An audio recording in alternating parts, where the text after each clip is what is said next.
C প্রোগ্রামিংয়ের আমরা আজকে দুইটা টপিক নিয়ে আলোচনা করব এবং তার হচ্ছে যে স্ট্রাকচার বলো অথবা হচ্ছে উদাহরণ বলো আমরা সেটাও দেখব। তার মধ্যে একটা হচ্ছে অ্যালগরিদম। অ্যালগরিদম নিয়ে আমি হচ্ছে যে ছোট করে দুটো কথা বলি মুখে, সেটাই একটু বইতে অবশ্যই পড়বা, বুঝে যাবা। অ্যালগরিদম হচ্ছে মূলত তোমার একটা প্রোসার্টি বা বলতে পারো যে তোমার ধাপসমূহ, যে তুমি কিসের পরে কী করবা সেটা, এটা হচ্ছে অ্যালগরিদম। এবং অ্যালগরিদমটা তোমার ধাপ 1, ধাপ 2, ধাপ 3, মানে তুমি কোন ধাপে কী করতেছো বা কী করবে একটা প্রোগ্রামকে রান করাতে হলে অথবা একটা কাজকে সম্পূর্ণ করতে হলে, সেটা হচ্ছে অ্যালগরিদম। আর প্লোসারটা হচ্ছে তোমার একটা তুমি প্লো আকারে দেখাবা যে কাজটা কীভাবে যাচ্ছে, এঁকে এঁকে দেখাবা, চিত্রের মাধ্যমে দেখাবা, সেটা হচ্ছে তোমার কি বলে প্লোসার। তো যেমন এখানে আমি যদি প্লোসার্ট নিয়ে একটা লেখা লিখছি যে প্রোগ্রামের চিত্রভিত্তিক ধাপসমূহকে প্লোসার্ট বলে, তার মানে এখানে চিত্র থাকতেছে বা চিত্রের ভিতরে আমি লেখা লিখবো, ঠিক আছে।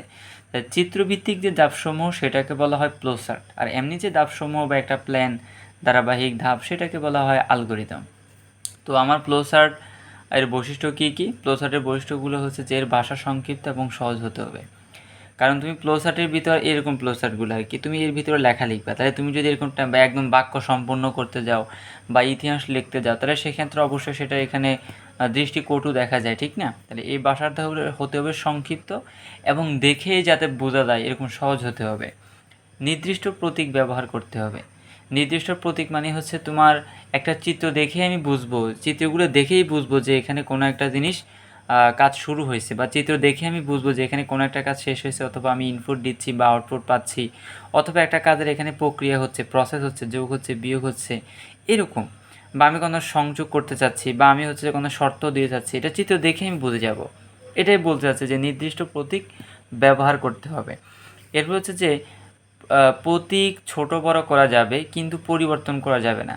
অর্থাৎ তোমার লেখা একটা হচ্ছে মানে প্রক্রিয়া করতে গিয়ে তুমি দেখছো যে লেখা হচ্ছে ছোট, তাহলে তুমি যে চিত্রটাকে অনেক বড় করে দেখানোর কিছু নেই, ছোট করে দেখালেও তুমি তোমার হয়ে যাচ্ছে। আয়তাকার তো ছোট করে লেখা চেয়ে কথা বড় করে লেখাও কি একই রকম কথা। সুতরাং তুমি তোমার সুবিধার্থে কখনো বড় করতে পারো, তোমার সুবিধার্থে কখনো তুমি ছোট করতে পারো, এটা করা যাবে। কিন্তু কি করা যাবে না? পরিবর্তন করা যাবে না। মানে তুমি কাজ করতেছো, একটা প্রোগ্রাম তুমি শুরু করতেছো, তুমি চিহ্ন দিয়ে দিছো এটা, তাহলে এই চিহ্নটা আমার প্রোগ্রাম শুরু বা শেষের চিহ্ন না, এটা হচ্ছে ইনপুট বা আউটপুটের কোনো একটা প্রতীক বা চিত্র। তাহলে এই চিত্রগুলো পরিবর্তন করা যাবে না। এরপর আসো, এটা বললাম প্লোসার্ট হচ্ছে দুই প্রকার, একটা হচ্ছে সিস্টেম প্লোসার্ট আর একটা হচ্ছে প্রোগ্রাম প্লোসার্ট। তো আমরা মূলত প্রোগ্রাম প্লোসার্টটাই হচ্ছে আসলে দেখি, বা অ্যালগরিদমের চিত্র অনুযায়ী আমরা যে প্লোসার্টটা তৈরি করি সেটা হচ্ছে প্রোগ্রাম প্লোসার্টই। এবং প্রোগ্রাম প্লোসার্টের কিছু চিত্র আছে, কোনটা দ্বারা কী বোঝাচ্ছে একদম তটস্থ রাখতেই হবে এবং প্রতিটা চিত্র এখানে আমার কাজ করবে। তো আমি যদি বলি যে আমি যখন কোনো প্রোগ্রাম শুরু করব বা শেষ করবো, অর্থাৎ স্টার্ট বা এন্ডের যখন আমি কাজ করতে চাইবো, তখন সেক্ষেত্রে আমি এটা ব্যবহার করব। এটা কিন্তু বৃত্ত না, এটা হচ্ছে ইলিপস, ঠিক না? তো ইলিপসের এটা আমার হচ্ছে হয় শুরু, না হয় এটা শেষ বোঝাচ্ছে, মানে একটা প্রোগ্রামের শুরু অথবা আমি শেষ করতেছি, তার মানে এটা প্রতিটা প্লোসার্টেই আমার লাগবে, ঠিক না? এরপর হচ্ছে যে ইনপুট, আমি কোনো ইনপুট দিচ্ছি অথবা আমি কোনো আউটপুট প্রিন্ট করতেছি বা আউটপুট কী পাচ্ছি সেটা আমি যদি লিখতে চাই, তাহলে সেই ক্ষেত্রে আমাকে সামান্তরিক এই যে চিত্রটা আছে সেটা আমাকে ব্যবহার করতে হবে। তাহলে বুঝতেই পারতেছো এটাও অবশ্যই অবশ্যই ইউজ হয়, ঠিক না? যে কোনো প্লোসার্ট করতে হলে আমার এটা ইউজ হবে, এটাও ইউজ হবে, এরপর এটাও ইউজ হবে। এটা হচ্ছে আয়তক্ষেত্র। তাহলে এই রেক্ট্যাঙ্গুলার ক্ষেত্রে আমার এটা কি করা হয়, এটার ভিতরে আমরা প্রসেস বা কোনো প্রক্রিয়াকরণ করি আমরা, যে আমরা এখানে যোগ করতেছি দুটো সংখ্যা, নাকি 3 বার দুটো সংখ্যা হচ্ছে আমি গড় করতেছি, নাকি আমি কোনো ক্রয়মূল্য থেকে বিক্রয়মূল্য বিয়োগ করতেছি। এরকম আমি যখন কোনো কাজ করব, যে আমি যোগ করতেছি, বিয়োগ করতেছি, নাকি কোনো হচ্ছে যে পাওয়ারের কাজ করতেছি, এইগুলো হচ্ছে প্রসেস। তো যখন তুমি এই কাজগুলো তখন সেই ক্ষেত্রে আমরা এই চিহ্নটা অর্থাৎ আয়ত বা রেক্ট্যাঙ্গুলার এই চিত্রটা আমাদেরকে ব্যবহার করতে হবে। এরপর যখন বৃত্ত থাকবে, বৃত্ত দ্বারা বোঝায় সংযোগ।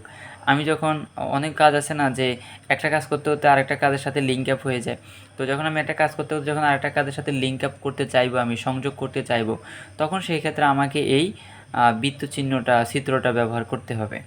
এরপর আসো, এটা দেখতে পাচ্ছ যে একটা চতুর্ভুজ, বাট এটা চার কোণা থেকে চারদিকে কী গেছে আমার হচ্ছে লাইন আমি টান দিয়েছি, এটা দ্বারা কী বোঝায়? শর্ত বা সিদ্ধান্ত বোঝায়। আমি হঠাৎ করে এসে আমরা যখন বিভিন্ন সময় হয় না যে আমরা যখন কোনো কাজ করতে করতে একটা সময় গিয়ে একটা প্রবলেমে পড়ি, তখন ওই সময় আমাদের ইনস্ট্যান্ট কোনো সিদ্ধান্ত নিতে হয়, ঠিক না? শর্ত সাপেক্ষে। তো এই ইনস্ট্যান্ট শর্ত বা সে শর্ত কী কী আছে, অথবা আমি যদি কোনো সিদ্ধান্ত নিয়ে থাকি, সেই ক্ষেত্রে ওই প্রোগ্রামের ওই অবস্থানে এসে আমাদের এর চিহ্ন ব্যবহার করতে হবে এবং এর ভিতরে ওই শর্ত অথবা আমাদেরকে ওই সিদ্ধান্তটা লিখতে হবে। এরপর আসো, আমরা যদি এই যে চারদিকে চারটা প্রতীক, এটা বোঝাচ্ছে যে এগুলো এক একটা নির্দেশক, মানে আমি প্রোগ্রামটাকে কোন দিক থেকে প্রবাহটাকে কোন দিকে নিচ্ছি, এই চিত্রটা আমাদেরকে, চিহ্নগুলো আমাদেরকে ব্যবহার করতে হবে। এখানে সবচেয়ে বেশি ব্যবহার হয় আমাদের এই যে উপর থেকে নিচের দিকে যেটা আছে সেটা, অথবা এটাও ব্যবহার হয়। সবগুলোই আমাদের জানতে হবে। আমরা যদি এই প্রোগ্রামটাকে এদিকে নিয়ে লিখতে তাহলে এই চিহ্ন ব্যবহার করতে হবে, উপর থেকে নিচে বোঝাতে চাই তাহলে উপর থেকে নিচে চিহ্নটা দিতে হবে। তাই এই তীর চিহ্নগুলো আমাদের লাগবে। তো আমি সরাসরি উদাহরণে চলে যাই, যেখান থেকে আরও ভালোভাবে বুঝতে পারবা। প্রথমে আমি আসি দুটো সংখ্যা যোগ করার অ্যালগরিদম এবং ফ্লোচার্ট, দুইটাই আমি একসাথে দেখাচ্ছি। খেয়াল করো, দুটো সংখ্যা আমি অ্যালগরিদম লেখার যদি প্রসেসটা বলি, তাহলে প্রথমে আমাদেরকে শুরু করতে হবে আর শেষ হচ্ছে শেষ। এই দুইটা টার্ম অলওয়েজ থাকবে, শুরু এবং শেষ এটা অটো থাকে। যে ধাপ নাম্বার 1 হচ্ছে শুরু, এবং সর্বশেষ ধাপ এটা কত হবে জানি না, বা সর্বশেষ ধাপটা 6 হোক 7 হোক যতই হোক সেটা শেষ হবে। ঠিক আছে? তাহলে আমি যখন শুরু করতেছি একটা প্রোগ্রাম, তারপর আমাকে কি করতে হবে, আমাকে ইনপুট নিতে হবে, আমাকে প্রসেসের কাজ করতে হবে, আমি আউটপুট করব, আমার শেষ হবে। তাহলে আমার মূলত কয়টা কাজ, শুরু এবং শেষ এটা তো থাকতেছেই। এই দুইটা টার্ম ব্যতীত আমার তিনটা মূল থিম কী কী, যে আমি ইনপুট দিব, আমি আমি হচ্ছে যে এটার প্রসেস মানে প্রক্রিয়াকরণ করব, আমি এটা আউটপুট পাবো। অর্থাৎ আমি যদি দুইটা সংখ্যা নিই, তাহলে দুইটা সংখ্যা যে নিলাম, মনে করো দুইটা সংখ্যা হচ্ছে 3 এবং 4, এই যে দুইটা সংখ্যা আমি নিলাম বা ক্যালকুলেটার চাপলাম, এটা হচ্ছে আমার ইনপুট, যে আমি দুইটা সংখ্যা নিছি, এটা ইনপুট। আর এটা 3 এবং 4 আমি যোগ করব, অর্থাৎ 3 যোগ 4, এই যে যোগ করলাম, মিডলে যে যোগ চিহ্ন দিলাম, এটা হচ্ছে প্রক্রিয়া বা প্রসেস। এবং 3 এবং 4 যোগ করলে আমি কত পাবো, 7 পাবো। এই যে 7 পাচ্ছি সেটা হচ্ছে আমার আউটপুট। তাহলে আমার মূল থিম হচ্ছে তিনটা, কী কী, ইনপুট, প্রসেস এবং আউটপুট। ইনপুট কী নিলাম, আউটপুট হ্যাঁ, প্রসেস মানে আমি কি যোগ করছি, বিয়োগ করছি, গুণ করছি না অন্য কিছু করছি, এটা হচ্ছে প্রসেস। আর আউটপুট মানে হচ্ছে আমি কী পাইছি, যোগ বিয়োগ যাই করি না কেন কী পাইছি, সেটা হচ্ছে আমার আউটপুট। যখন আমার আউটপুট পেয়ে গেলাম, তার মানে কাজটা শেষ। তাহলে এই যে মূল থিম, এটার অনুযায়ী তোমাকে অগ্রসর হতে হবে। তাহলে দুটো সংখ্যার অ্যালগরিদম খুবই সহজ, আমি শুরু করলাম। এরপর যেহেতু দুটো সংখ্যা, তাহলে আমার চলক কয়টা হবে, দুইটা। সেজন্য আমি বলছি যে ইনপুট এ ও বি চলক নেই, মানে আমি ইনপুটের দুটো চলক নিলাম, সংখ্যা তো বলা যাবে না, ঠিক না, যে আমি ইনপুট হিসাবে এ ও বি, সংখ্যা দুইটা সেজন্য এ ও বি নিছি। যদি সংখ্যা তিনটা বলতো তাহলে সেক্ষেত্রে এ বি এবং সি নিতাম। ঠিক আছে? তো দুটো সংখ্যা নিছি, এবং দুটোর সংখ্যা আমি নিই নাই, কিন্তু দেখো আমি যেহেতু সংখ্যা দুইটাই বলছি সেই জন্য আমি চলক নিতে হবে। ইনপুটে কী নিতে হবে, চলক। তো চলকের নাম দিয়েছি আমি দুইটা, এ আর একটা দিয়েছি ভি। এরপর আমাদের কী করতে হবে পরবর্তী ধাপে, যে আমি এ আর ভি নিয়ে যেতে হবে না, তাদের মান আমার জানতে হবে। কারণ আমি দুটো সংখ্যা যোগ করলে আউটপুট তো পাবো না। আউটপুট কখন পাবো, যখন আমি তাদের ভ্যালিড মান অথবা মান জানবো। তাহলে আমি এ ও বি এর মান নিই। তাহলে প্রথমে আমি চলকের পরিচয় করিয়ে দিয়েছি যে আমার ইনপুট এ ও বি হচ্ছে দুটা চলক। এরপরে এ ও বি এর আমি কি নিছি, মান নিছি। তাহলে ইনপুট আমার শেষ, এই দুটো হচ্ছে ইনপুট। আর প্রসেস হচ্ছে এ ও বিকে আমি কী করবো, যোগ করব, কারণ তারা আমাকে বলছে যোগ করার কথা। তাহলে আমি যে এ ও বি নিছি, তাদের যে মান নিছি, এই দুটোকে এখন কী করবো, যোগ করবো। যোগ করাটা হচ্ছে প্রসেস। আর যোগ করলে আমি কী পাবো, আউটপুট, মানে যোগফল প্রদর্শন করা, মানে আমি আউটপুট পাইছি। এটা হচ্ছে আমার আউটপুট। আর এই দুটো মিলে কী ছিল, ইনপুট, যে চলক নিছি, চলকের মান নিছি, এটা ছিল ইনপুট। যোগ করছি, এটা হচ্ছে প্রসেস। আর আমি মান পাইছি, সেটা হলো আমার আউটপুট। তাহলে আউটপুট পাই গেছি, তার মানে কি কাজ শেষ। অথবা এটাকে আর ছোটো করে লিখতে পারো, যে দুইটা ইনপুট যেখানে আমি লিখছি যে দুটো লাইন ইনপুটের, এটাকে তুমি এক লাইনেও লিখতে পারো, যে শুরু করছো ইনপুট হিসেবে তুমি এ ও বি, চলক নেই না বলে চলকের মান নেই, এই কথাটাও একসাথে বলে দিতে পারো। তাহলে তুমি দুইটা লাইনকে এক লাইনে প্রকাশ করতে পারতেছো। তাহলে এটা তোমার ইনপুটের লাইন, এ ও বির মান যোগ করছো, এটা প্রসেসের লাইন। এরপর তুমি যোগ করলে যোগফল পাবা, তার মানে যোগফল প্রদর্শন, অথবা এটা আউটপুট, এটা হচ্ছে তোমার আউটপুট লাইন। এরপর তুমি শেষ করে দিছো। তাহলে দেখো অ্যালগরিদম কত সহজ। এবার আসি আমি একটু ফ্লোচার্টটা তোমার যখনই কোনো ফ্লোচার্ট লিখতে বলে বা অ্যালগরিদম লিখতে বলে, তখন তুমি নিজ না বললেও তোমাকে ফ্লোচার্ট লিখতে হবে বা অথবা লিখবা। এটা টোটালি ডিপেন্ড করে এই যে এখানের উপর, এটা তুমি কী কী ধাপে কাজ করছো। তাহলে প্রথমে আমি ধাপ নাম্বার 1, সেটা কি, শুরু। তাহলে আমি শুরু করতে কোন চিত্রটা আঁকতে হয়, সেটা হচ্ছে যে আমাদের ইলিপস আঁকতে হয়। তো আমরা ইলিপস আঁকলাম এবং ভিতরে স্টার্ট দিলাম। এরপর তীর চিহ্ন দিয়ে আমি পরবর্তী ধাপে চলে যাব। তো পরবর্তী ধাপে কী লেখা, যে ইনপুট হিসেবে আমি এ ও বি চলক নিছি, তো আমি লিখলাম যে ইনপুট এ বি, অর্থাৎ আমি এ নিছি, ভি নিছি। ঠিক আছে? এখন এ বি নেওয়ার পরে পরবর্তীতে কি করছি, বা এখান থেকে দেখে দেও করতে পারো যে আমি ইনপুট এ বি নিছি বা ইনপুট এ বি এর মান নিয়েছি, ঠিক আছে, যে ইনপুট এ বি। পরবর্তী আমি এ ও বি এর মান কি করছি, যোগ করছি, সুতরাং এ যোগ বি, মানে কি করছি, যোগ করছি, সুতরাং এ যোগ বি। তাহলে আমি শুরু করছি, ইনপুট নিছি এ বি, ওকে, পরবর্তীতে এ এবং বি যোগ করছি, তাহলে এ যোগ বি। তাহলে আমার এটা ছিল ইনপুট, সেজন্য হচ্ছে যে আমি সামান্তরিক চিত্র ভিতরে লিখছি। এটা হচ্ছে আমি যোগ করছি, তার মানে প্রক্রিয়া, সেজন্য আমি আয়তক্ষেত্র আঁকছি। পরবর্তীতে এ এবং বি যোগ করলে কী পাইছি আমি, আউটপুট মানে যোগফল প্রদর্শন করছে। তাহলে প্রিন্ট কি, সাম, প্রিন্ট কি, সাম, মানে আমি যোগফল প্রদর্শন আমাকে করতেছে।